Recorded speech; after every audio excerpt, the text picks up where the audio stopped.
Hello everybody, welcome to my Path of Exile Quick Start guide. So this is going to be a quick little guide for beginners to help you get into this game and going solid. So the first thing you need to know when you get into the game is that your class, if you're wondering what does your class do, you see this big skill tree here, right? All it does is decide where you start in the skill tree. Now I know this looks daunting and you might say, oh my gosh, guys, all the skill tree is, for the most part, is just stat buffs. Like for example, 50% less life regeneration rate, 50% less max total life, energy shield recharge instead applies to life, or something like this, increased armor, max life. That's all the majority of the skill tree is. As you learn about it, you'll start to see the ones that are important, like for example, resolute technique. Your hits can't be evaded, never deal critical strikes. Do not focus so much about this, right? And that's going to take you into my next tip, which is going to be, if you really want to make learning the game easier, to follow a build guide. Now, there's going to be multiple build guides. They're going to tell you which class to choose. They're going to tell you which, I guess, prestige class to choose, which is something, it's called an ascendancy in this game, and it is something you're going to find later on as you unlock this thing. It's called like Trials of Ascendancy. You're going to do that. It's going to unlock your prestige class, which is going to be what this is. Every single class has like a different 3 or 4 of them. So and then depending on your build is going to tell you which one you need to go, but they just have special effects. Like for example, the champion has one that says 30% increased effective non-curse auras and stuff like that, and they have, like, you know, their own little gimmicks, right? But you definitely should follow a build guide. So for example, right, the build guide I am following currently is this, right? So you come here, you go to like maxroll.gg or something like that, just any build guide website really. Specifically, you need to look for League Starter. Now this is extremely important because if you go for a mid-game guide or an end-game guide, it's going to have a bunch of pieces of gear in it that you're not going to be able to get. Like if you're brand new to this game, you need to do a League Starter because it is going to have an extremely minimal amount of gear, and it is typically going to have an exact guide for when you don't have those gear and tell you when you can get the gear. That's why it's called a League Starter. It's because it's made for the start of a new league season. If you're unfamiliar with how ARPGs work, every single time a new season starts, you have to make a new character and start from scratch, and you do not have access to any of the resources that you have on previous characters. So when you're making your first character in a season, you'd really need to do a League Starter build of some kind. Now as you get better at the game, you'll be able to create your own builds, right? But the one I'm following right now is the Corrupting Fever Champion, right? This is pretty cool. Easy mapping, does not require a crazy amount of unique items or anything like that.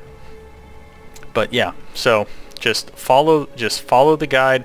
It's extremely important, and max roll is pretty nice because it has, like, you know, build info and scaling, and then it has leveling, stuff like that. It'll tell you exactly what to take on your passive tree, like where to go, where to start, you know, which class to choose, stuff like that.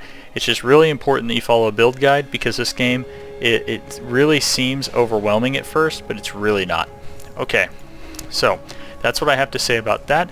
The next thing you're going to notice are these things right here. So in order to use skills in this game is you link it to your armor and your weapons. Now you have supporting gems that are going to increase like your main gems, right, or do like supporting abilities, and you're just going to have like actual ability gems. So I have things like determination on, right? It gives me an aura that gives armor to me and my allies. I have blood rage on. This gives me a physical damage over time buff, right?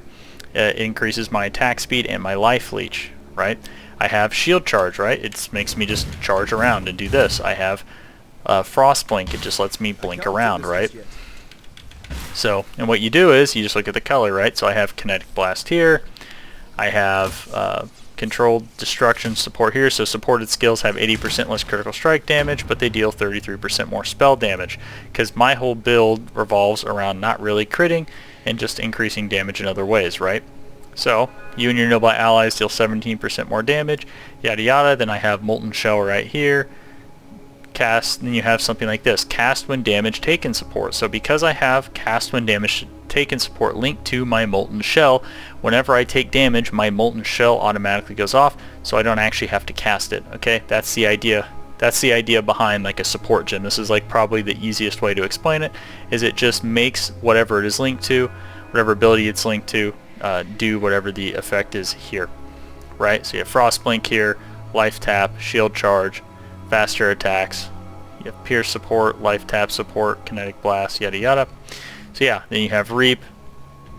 Yeah, so that's really how these whole like gym things work, and you do level these up. So as you just kill stuff, you'll level these up. It'll just make the effects do more damage, stuff like that. You get these in various ways through quests and stuff like that. You should get one of these like pretty much immediately, like right off the bat. Now you do have to do the campaign on every single character.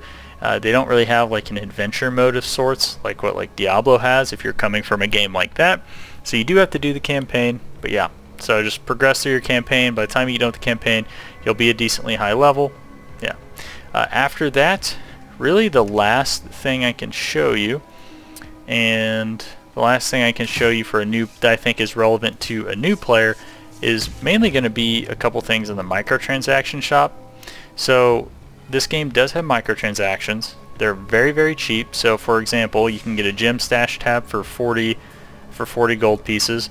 That's going to translate into, it's about $1 per 10 points, right? So for 40 points or $4, you can get a gem stash tab. These things are super useful. These are probably going to be the only thing I'm really going to recommend that you actually buy.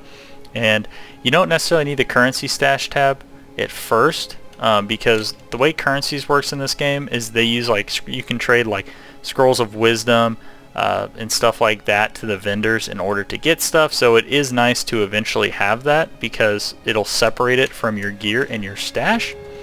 And also when it comes to like the skills and abilities, there is a vendor typically in each town that will sell you the ones that you actually have access to, right? So but when you go to these stash tabs, I would say definitely if you're new and right at the beginning, the ones that are going to be useful for you, I think, are going to be the gem stash tab and the currency stash tab. As you get and go up, you're probably going to want to get like a map stash tab, but like mapping is like a whole nother thing, and it's not really something that you necessarily need to touch until after you finish the campaign. So like this being like a newer player's guide, I would not recommend you get into mapping until you're a little bit more experienced, because as you can see here, this is a whole nother skill tree just for maps. And if you're not familiar with what mapping is, what you do is you create, eventually as you go through the story, you're going to run across this person that has like this map jigamahoo or contraption, and you'll be able to create your own maps you can run to get gear, kill shit, and stuff like that. That's really the end game. That's what people do, and this allows you to essentially create your own maps. So like your maps have a 4% chance to grant an additional alpha mission on completion and stuff like that, right? So there's just all kinds of stuff in here. You know, try not to get too overwhelmed. I wouldn't really think about this a whole lot until after you've completed the campaign. Personally, the main thing you should really just be focusing on is just learning the game, learning the build, and just enjoying and progressing through the story. The story is very, very fun. But after that, let's see here. I think that's really all I have to say for new players. This is just, I'm just trying to help you so you don't get confused like I did, because I started playing this game a few months ago and I was completely just lost when I was playing it until one of my friends helped me out, and he was like, okay, all right, do this, do this, do this, and I was like, oh, okay, because like before, the big mistake that I made was actually what I said earlier, is make sure that if you're going to follow a build guide, it is specifically a league starter build if you don't have access to a bunch of resources and stuff, right? Because if you do that and you're like me and you're like a new player and you try to play an in-game build, you are just not going to be able to get any of the items that you need for it, right? Because this is like requiring you to have like a whole setup. You're able to like farm gear already and all this stuff. Once I started playing a league starter build, I went from being like virtually useless to just, you know, kind of just killing everything, and it was really nice because once you actually get like a build together, oh, it is the bee's knees. It is absolutely like great, right? So yeah. But anyways, thanks for watching, guys. Like, subscribe if you want to see more, and I'll see you next time.